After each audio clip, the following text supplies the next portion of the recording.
రంగారెడ్డి జిల్లా కొండాపూర్ మండలం తొగరుపల్లి గ్రామంలో ఏర్పాటు కానున్న కంపెనీపై వస్తున్న ప్రచారాలకు గ్రామ పంచాయతీ ప్రతినిధులు స్పందించారు. గ్రామానికి కంపెనీ రావడాన్ని స్వాగతిస్తున్నామని, దీని ద్వారా గ్రామ పంచాయతీ ఆర్థిక వనరులు పెరగడంతో పాటు ప్రత్యక్షంగా, పరోక్షంగా 2000 మందికి ఉపాధి అవకాశాలు లభిస్తాయన్నారు.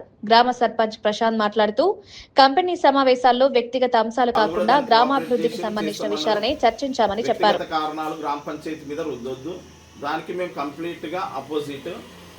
ఇప్పటి వరకు అయితే మేము కంపెనీతో బాగా సహకరించి పనిచేసుకుంటున్నాం. ఇంతమందికి ఉపాధి పొందే కంపెనీ ఎక్కడన్నా డిస్టర్బ్ అవుతుందేమని చిన్న ఉద్దేశం మాకు. ఆ ఉద్దేశంతోనే ఈ ప్రెస్ మీడియా పాయింట్ని ఏర్పాటు చేయడం జరిగింది. ఇంతకంటే వేరే దురుద్దేశం ఏది లేదు. గ్రామం బాగుండాలి, ఫస్ట్ ప్రియారిటీ. ఊరు, గ్రామం, తొగరుపల్లి. ఇంతకంటే మాకు ఏ పార్టీ వ్యక్తిగత రీజన్స్ ఏమి లేవు. ఇప్పటి వరకు మీడియా ఇంత సహకరించి గ్రామాలు మాకు అందరికీ కోఆపరేట్ చేసినందుకు ధన్యవాదాలు తెలియజేస్తూ ప్రింట్ ఎలక్ట్రానిక్ మీడియాకు చాలా చాలా థ్యాంక్ యూ. మంచి మెసేజ్ని పాస్ చేయండి.